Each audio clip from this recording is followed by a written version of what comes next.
আরো বাড়িয়ে আরো 50 টাকা বাড়লো রান্নার গ্যাসের দামও। 2 সপ্তাহের মধ্যে 100 টাকা বাড়লো রান্নার গ্যাসের দাম। কলকাতায় ভর্তুকিহীন এলপিজির দাম হলো 720 টাকা 50 পয়সা। এর আগে গত 2রা ডিসেম্বর 50 টাকা বেড়েছিল রান্নার গ্যাসের দাম। বাণিজ্যিক ব্যবহারে 19 কেজি এলপিজির দাম বেড়ে হয়েছে 1387 টাকা 50 পয়সা। জুলাই মাসে 4.5 টাকা বেড়েছিল রান্নার গ্যাসের দাম। তার আগে জুন মাসে এলপিজির দাম 32 টাকা বেড়েছিল। চলতি বছরের ফেব্রুয়ারিতে 149 টাকা দাম বেড়েছিল রান্নার গ্যাসের। সেটাই এবছরের সর্বোচ্চ দাম বৃদ্ধি। অফিস আসার সময় ততটাও ঠান্ডা লাগেনি যতটা আগের সপ্তাহে লেগেছিল, তাই না? সেটা দেখে কিন্তু মনটা খুব খারাপ হলো। তার কারণ যে সোয়েটারগুলো বার করেছিলাম, সুন্দর সুন্দর জ্যাকেট বার করেছিলাম, সেগুলো কি আর পরা হবে না? মানে এই সবে ডিসেম্বরের মাঝামাঝি, নিশ্চয়ই ডিসেম্বরের শেষের দিকে অবশ্যই জাঁকিয়ে ঠান্ডা পড়বে, সেই আশা তো রয়েছে। হ্যাঁ, আর কুয়াশার যে ছবি আমরা দেখছি তাতেও কোথাও না কোথাও একটা মনের মধ্যে আশা জাগছে যে না, ঠিক আছে, যে সোয়েটারগুলো বার করা হয়েছে সেগুলো পরা যেতে পারে। আর তাছাড়া আবহাওয়া দপ্তরও কিন্তু একটা স্বস্তির খবর বলছে। তার কারণ যেমনটা জানা যাচ্ছে, শুক্রবার থেকে রাজ্যে ঝাঁকিয়ে শীত, 4 ডিগ্রি নামতে পারে পারদ। কলকাতায় তাপমাত্রা 14 ডিগ্রির আশেপাশেই ঘোরাফেরা করবে। জেলায় 10 ডিগ্রির নিচে নামতে পারে পারদ। জম্মু কাশ্মীরে পশ্চিমী ঝঞ্ঝা কেটে যাওয়ায় রাজ্যে উত্তরে হাওয়া ঢুকতে শুরু করবে, তার জেরেই পারদ পতন। বিস্তারিত জানবো, আমাদের সঙ্গে রয়েছেন, সরাসরি কথা বলে নেবো আমাদের প্রতিনিধি সঞ্চয়ন মিত্রের সঙ্গে। সঞ্চয়ন, আর কি কি জানা যাচ্ছে আবহাওয়া দপ্তর সূত্রে?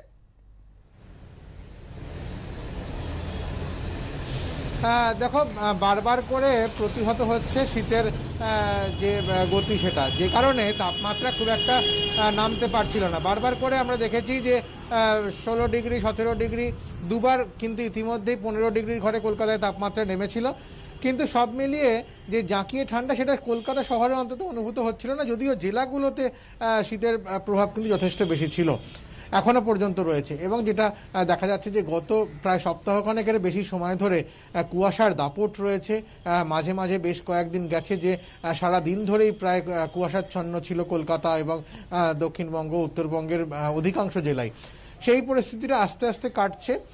আমরা দেখতে পাচ্ছি যে পশ্চিম ভারতে, উত্তর ভারতে, সেখানে কিন্তু শৈত্যপ্রবাহের সতর্কতা শুরু হয়ে গিয়েছে। বেশ কিছু জায়গায় তুষারপাত হয়েছে।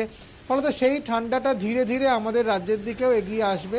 এবং সেক্ষেত্রে আপাতত যা আলিপুর আবহাওয়া দপ্তরের পূর্বাভাস, যে শুক্রবারের পর থেকে তাপমাত্রা দ্রুত নামতে পারে আমাদের রাজ্যে। কলকাতার ক্ষেত্রে তা 15 ডিগ্রির নিচে, 14 ডিগ্রির কাছাকাছি পৌঁছে যেতে পারে এবং জেলাগুলোতে 10 ডিগ্রির নিচে পৌঁছে যেতে পারে। ফলত আমরা দেখতে পারি যে যথেষ্ট শীতের একটা পূর্বাভাস এটা কিন্তু থাকছে এই সপ্তাহের শেষ থেকেই। ধন্যবাদ সঞ্চয়ন। দেওয়াল লিখনকে কেন্দ্র করে বচসার জেরে ঘোলার কদমতলায় বিজেপি কর্মীকে মারধরের অভিযোগ তৃণমূলের বিরুদ্ধে। কথা বলবো আমাদের প্রতিনিধি সমীরণ পালের সঙ্গে। সমীরণ, ঠিক কি ঘটেছে? দেখো কুসুমিতা, গতকাল রাতে ঘোলার কদমতলা এলাকায় এক বিজেপি কর্মীকে মারধর করার অভিযোগ উঠেছে তৃণমূল সমর্থকদের বিরুদ্ধে এবং স্থানীয় এক তৃণমূল নেতা রাজু নামে তার উপর চড়া হয় এবং তাকে বলা হয় যে কেন তিনি বিজেপির পক্ষে দেয়াল লিখন করছেন। কিন্তু বিজেপির অভিযোগ এই দেয়ালগুলো তাদের দখলেই ছিল, কিন্তু জোর করে তাদের দেয়াল মুছে দেওয়া হয় এবং তারপরে শুধু তাই না, যে দেয়ালগুলো তারা মুছতে পারে তাদেরকে বলা হয় যে এই দেয়াল মুছে দিতে হবে এবং সেখানে টিএমসির নাম লিখতে হবে। যদিও তৃণমূলের পক্ষ থেকে অভিযোগ অস্বীকার করে বলা হয়েছে যে বিগত লোকসভা নির্বাচনে দমদম লোকসভা কেন্দ্রের অন্তর্গত যেহেতু সৌগত রায়ের সমর্থনে তৃণমূল সমর্থকরা এই সমস্ত দেয়াল লিখন করেছিল, তাদের দেয়াল জোর করে দখল করে বিজেপির দেয়াল লিখন করছিল। সেই কারণে স্থানীয় তৃণমূল কর্মীরা প্রতিরোধ করে, তারা কোনো রকম হামলা চালায়নি বলে অভিযোগ অস্বীকার করেছে স্থানীয় তৃণমূল নেতৃত্ব। ধন্যবাদ সমীরণ।